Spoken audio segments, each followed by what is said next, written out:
This is the 5th day of this June 2026 7-day Sesshin. And we'll continue with the early life of Enno. So just to review what we covered yesterday. So with the help of someone in the monastery there, a government official, Enno was able to get his poem on the wall of the monastery. Doesn't say how close it was to the head monk's poem, but let's say they were right next to each other.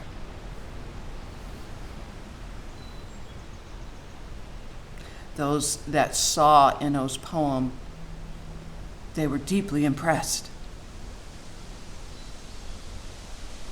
They could see clear understanding in his poem. But the 5th patriarch, to keep from endangering the life of the poet, he dismissed the poem and rubbed it, erased it from the wall with his shoe.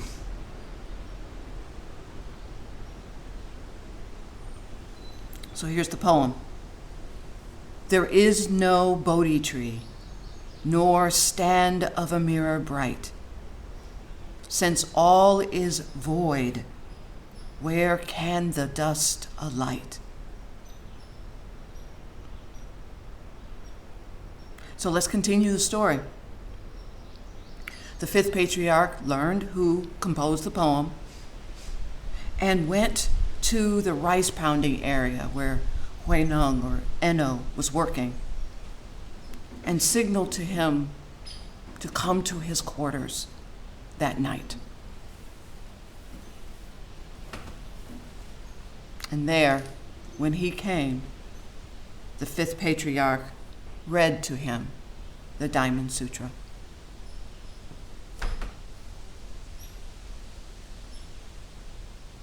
When he got to those lines that triggered an awakening in Enno,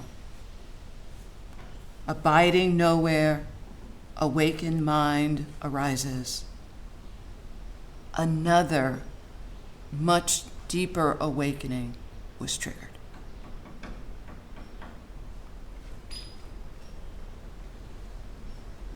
Now, I'm reading from Not One Single Thing by Shodo Harada Roshi.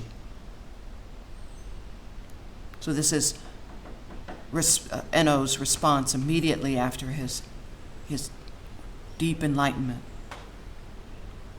Enno exclaimed, "This fills my eyes and my ears, and I am born fresh in each and every moment.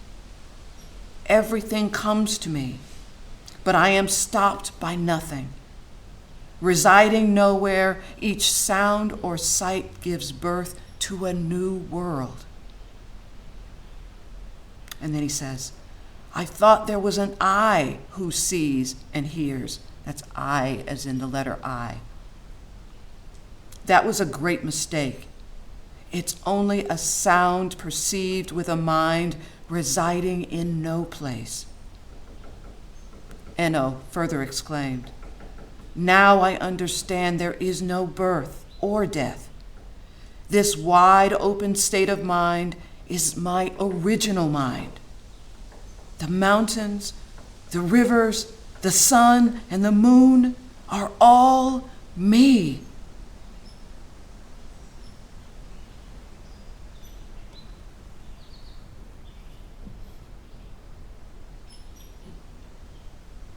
And then the 5th patriarch transmitted to him the robe and bowl that made him the 6th ancestor. These days, certificates are given. But at that time, a robe and the bowl, so the kesa or the wrap, outer wrap, and the begging bowl Those would be passed down from generation to generation of teacher. It was recognition of the person's enlightenment, their authority to teach, and their ability to transmit the lineage to future generations. So it's a big deal. The robe and bowl that Enno received supposedly came from Bodhidharma, who lived 100 years earlier. 5 generations of teachers prior to him.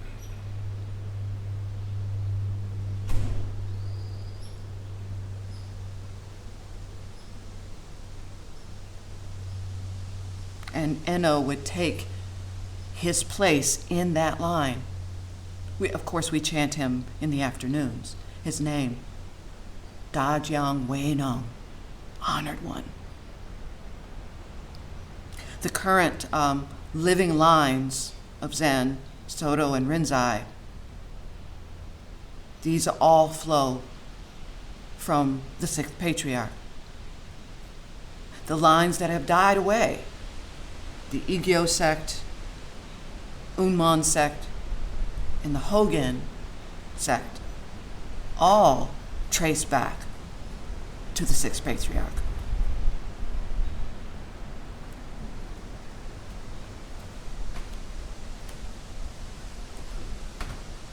The robe and the bowl were big deals.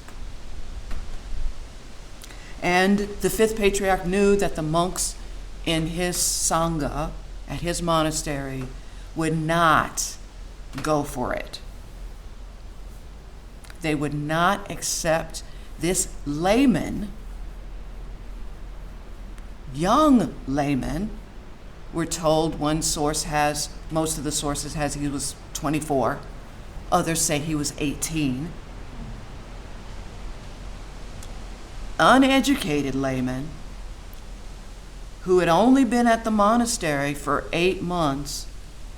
They would not accept him as the 5th patriarch's successor. This is what he said. There are 700 people here in training, and you have been here for 8 months and came from the south. There are many who will chase after you and try to kill you. You mustn't give them that chance.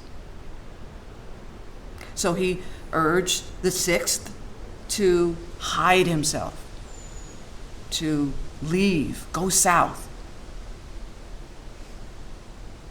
mature his enlightenment, lay low for a while, then start teaching.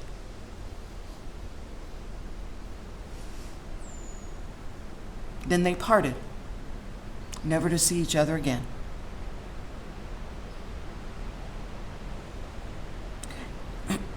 And just as the 5th patriarch had predicted, when word spread that Enno had become the 6th and had the robe and bowl with him, a posse of several hundred monks went after him to bring the robe and bowl back.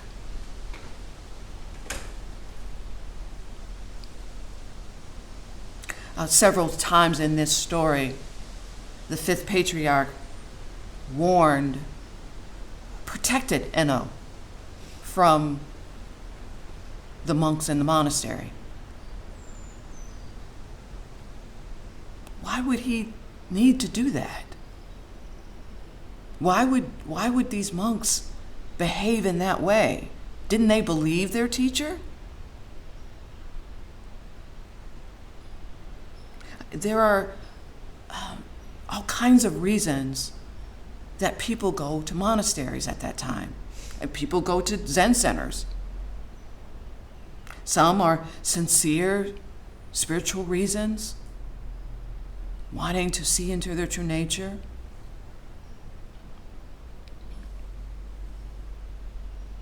Some are to avoid difficult circumstances in their lives. like avoiding an arranged marriage.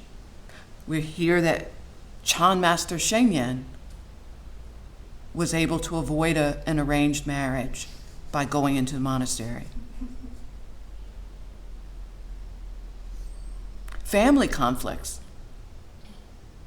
Zen Master Bankei was kicked out of the house by his elder brother and made his way eventually to a monastery. They were able to avoid careers that they didn't want. A Korean Zen master, Hyobang, who was a Kusan Sunim, who was the author of The Way of Korean Zen, it was his teachings. So his teacher, Hyobang, left his position as a judge because imposing the death sentence weighed heavily on his conscience. Other reasons why people entered the monastery was because they could get an education, they could learn to read and write, study the sutras. Family was too poor to feed them, so the children would be given over to the monastery, or maybe the person was an orphan and raised by the monastery.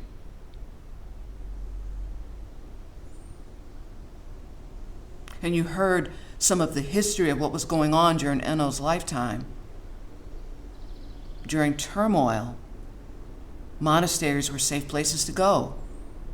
You're going to be given food, clothing, shelter, safety, community.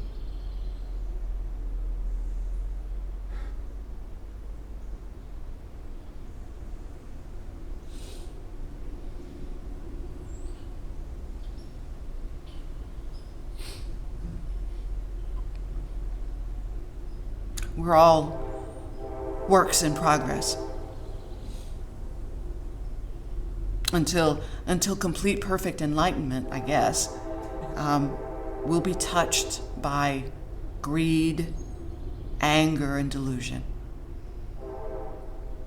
And those poisons aren't going to disappear just because someone is in a monastery or in a Zen center or at Sesshin.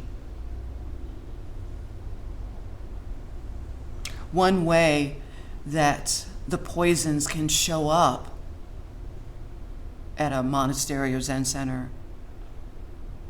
is through envy. And I know that there's, envy and jealousy, those definitions are kind of different, but then they're kind of the same. So I'm going to use the definition of envy as offered by that deep sage, highly respected Homer. Not that Homer, Homer Simpson. This is from an episode of The Simpsons. Homer said, and I will spare you the impersonation. He said, "I'm not jealous, I'm envious. Jealousy is when you worry someone will take what you have. Envy is wanting what someone else has." Homer Simpson. I've heard of a story. This was told by someone who trained here at the center for many, many years. This was in the early years of the center and was present when this event happened. So in the early years of the center, students didn't receive raksus. So that's the bib-like vestment that you see on people wearing. Most are brown, some are black, some are gray. But people didn't receive those in those early years. And then suddenly, about a dozen people showed up wearing raksus to sittings. And it was announced that raksus would be given to people who were passed on their first koan. So that means that dozen people were people who were passed on their first koan. and they were wearing it on their chests. Before long, this person said, the Zendo was divided into the haves and the have-nots. So there was this sense of pride among the haves and that sense of envy among the have-nots. Then one day, Araksu went missing.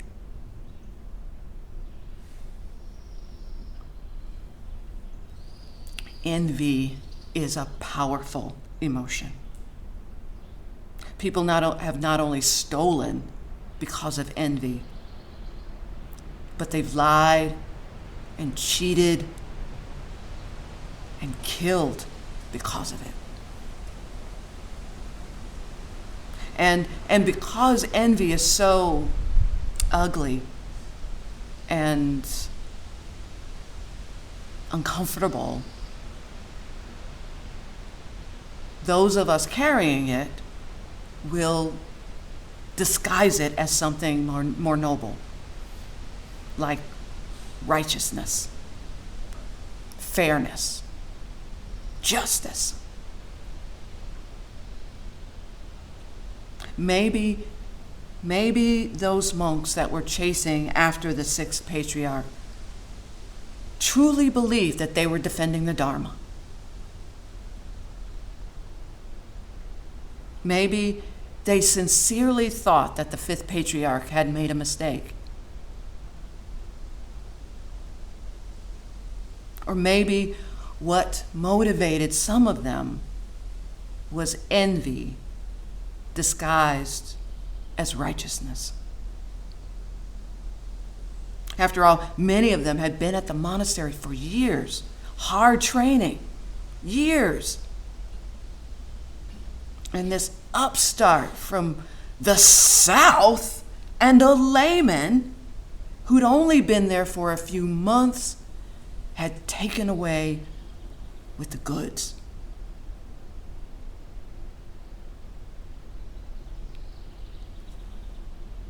All right, so I'm going to tell you another story. No judging. This is my own experience of envy.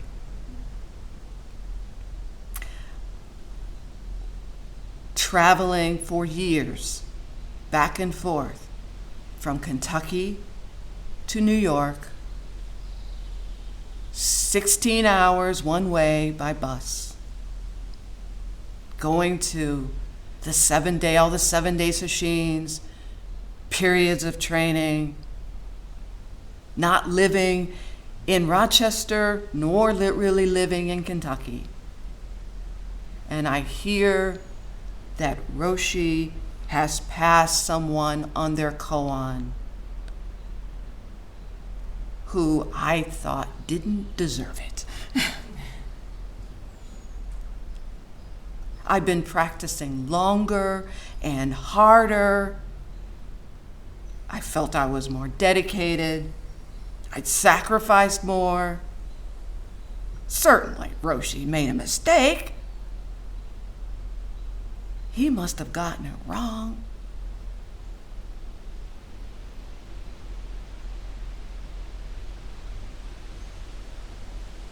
I didn't say this to anybody else, but I was like, this just ain't right. This is not right. This person didn't earn it. I've worked harder than they have. This process isn't fair. The whole system is rigged. Okay, yes, I went there. It was painful. Painful. If envy is strong enough to make someone steal a Raksu, and strong enough to make me doubt my teacher,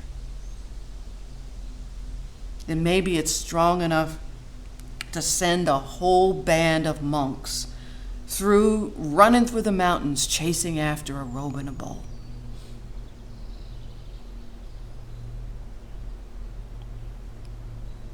After a couple of months on the chase, most of the monks gave up and went back to the monastery.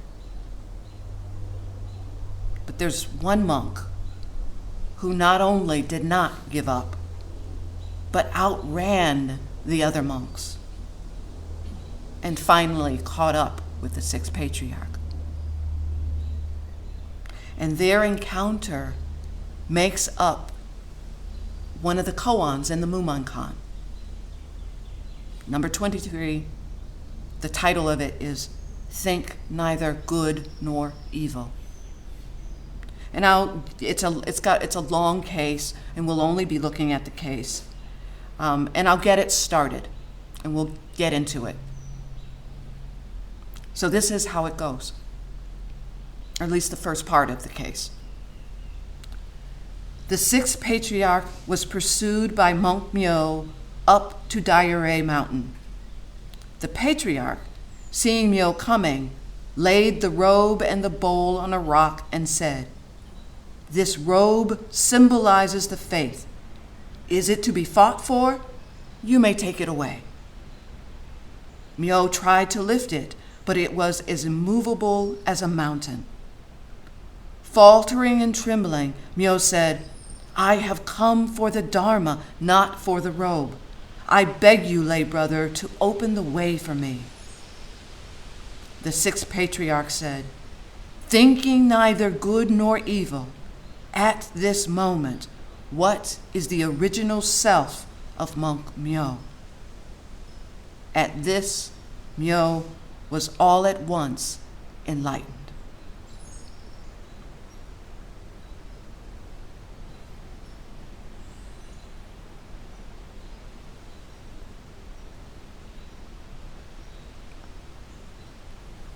So let's get into it. It begins, the sixth patriarch was pursued by monk Myo up to Daiyure. What we're told was that this monk Myo was a general, had been a general in lay life. So he was in the military, had been in the military.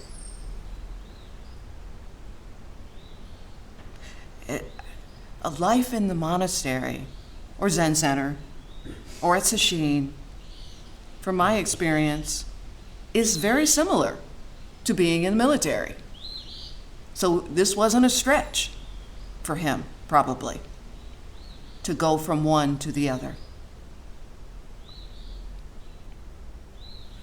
Both follow a strict schedule and require putting the needs of the group before one's own preferences. Both have a hierarchy, clear chains of authority. Their uniforms, robes, there are rituals, shared forms that bring us together as one body. That's an expression that Bodhin Roshi would use. How we would be brought together, especially in Sesshin, as one body. And there's camaraderie.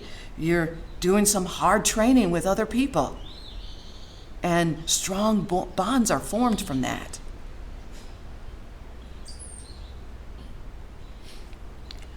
The patriarch, seeing Myo coming, laid the robe and the bowl on a rock and said, "This robe symbolizes the faith. Is it to be fought for? You may take it away." Myo tried to lift it, but it was as immovable as a mountain. Now, you may have heard stories of people who, in an emergency, seem to have superhuman strength and are able to lift some heavy weight, usually a vehicle. They're able to lift it with ease, or at least be able to lift it at all. This phenomenon is called hysterical strength. Some examples of when this has really happened was in 2011, a man lifted a 3,500-pound car to rescue a tow truck driver who had been pinned underneath. In 2013 in Oregon, teenage sisters, a 16-year-old and a 14-year-old, lifted a 3,000-pound tractor to save their father who'd been pinned underneath.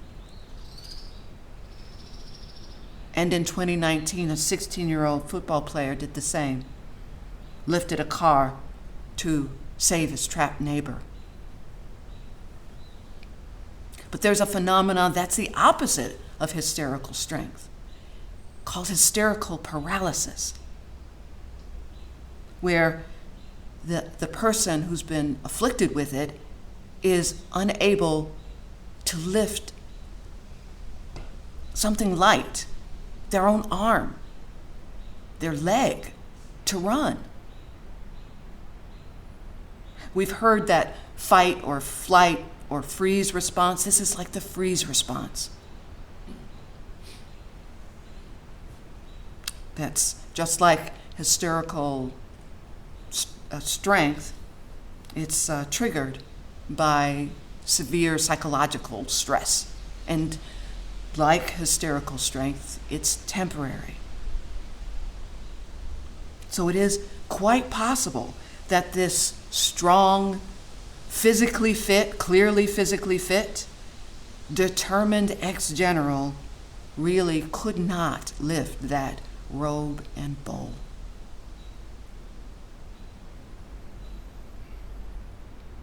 So back to the koan. Faltering and trembling, Myo said, "I have come for the Dharma, not for the robe. I beg you, lay brother, to open the way for me."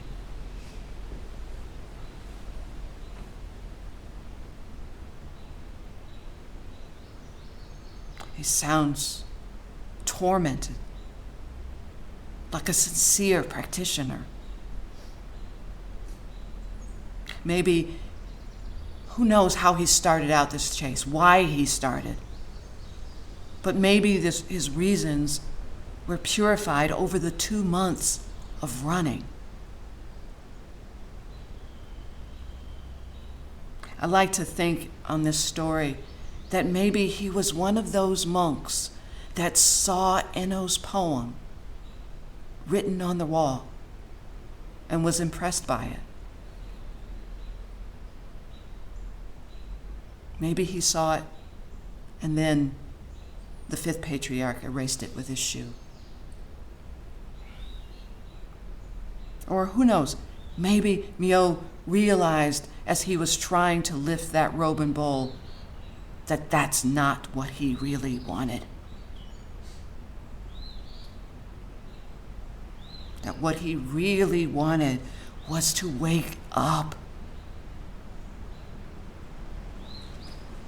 Shodo Harada says this: "We have all been born into this world for the purpose of realizing our complete and perfect true character, and to realize this original character directly, to awaken to it and fulfill it.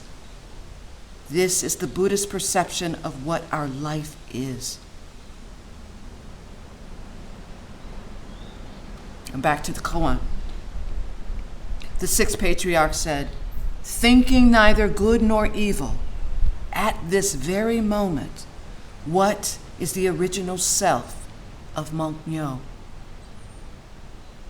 Now, that question, that situation is the origin of that particular koan.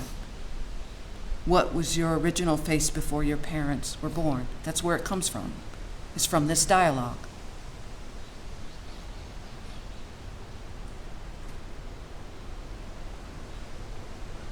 Before you call something good or bad, before you decide what you like or dislike, before you created your story about who you are, what was there?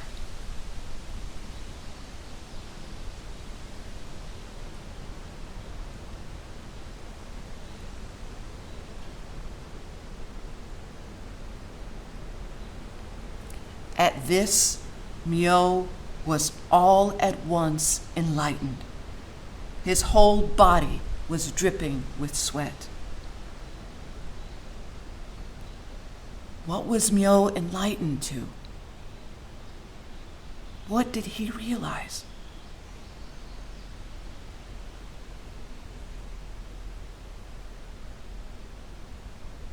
With tears flowing, he bowed down and asked, "Besides these secret words and meanings, is there anything else deeper still?"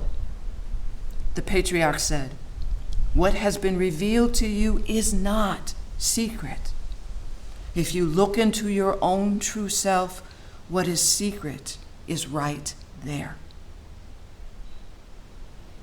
This original self, this true self, isn't something that we create.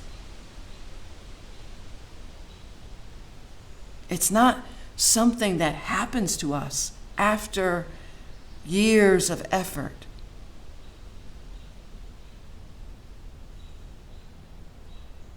It's always been there.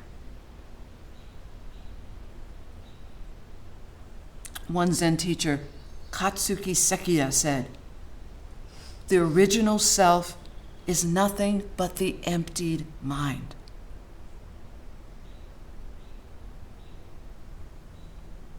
Now back to the koan. Myo said, "Though I trained under Obai," so that's another name for the fifth patriarch, "though I trained under Obai with the other monks, I could not awaken to my true self. Now, thanks to your instruction, I am like one who has drunk water and actually knows for himself whether it is cold or warm. Lay brother, you are my teacher." The patriarch said, "We both have Obai for our teacher. Live up to your attainment with care."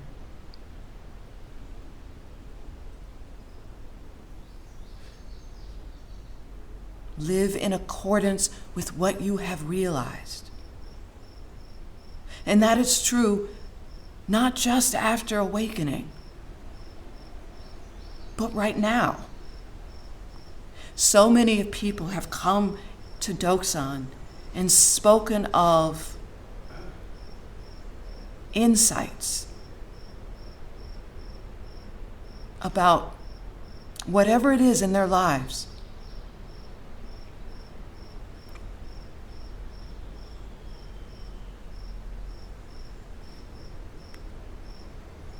Live in accordance with what you have realized. Don't just let it sit there. Act on it. Function out of it. Be it.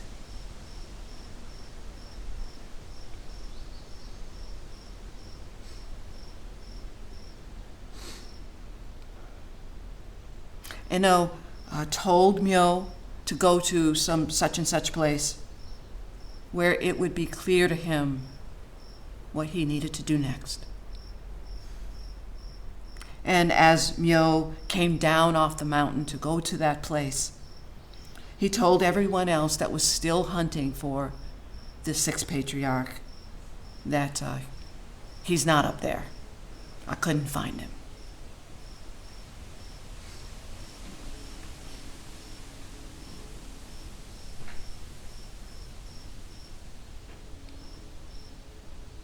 We'll end with some words from Shodo Harada speaking about this. He says, "Myo was probably in that state of mind that pierces through the heavens and earth and smashes through past, present, and future."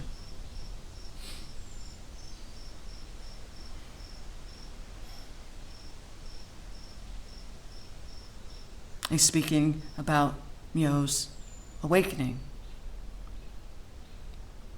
That place that actualizes the truth, where there are no eyes, no ears, no nose, no mouth, No arms, no legs, no inside, no outside, no good, no bad, no attainment, no non-attainment. It's not about learning 1,700 koans or reading the 5,048 sutras. That is all form and appearance. It has to be the experience of this essence.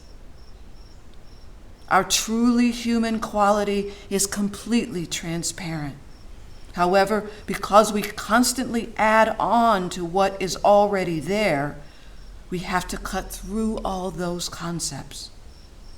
And that takes a deep determination and commitment. Even if we only have a single thin skin left between ourselves and enlightenment, that can still take 10 or 20 or 30 years to shed.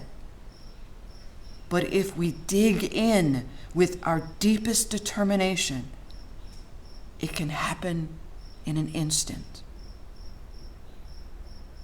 Now, I need to say that this digging in with our deepest determination doesn't mean gritting our teeth or huffing and puffing or tensing up. It means with our whole heart, with everything we have, bringing everything to the practice, completely, steadily, nothing held back and nothing forced.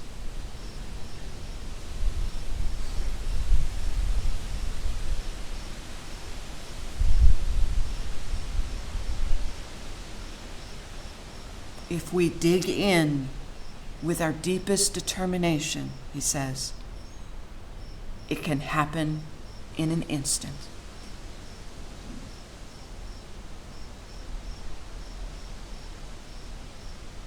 We'll stop now and recite the 4 vows.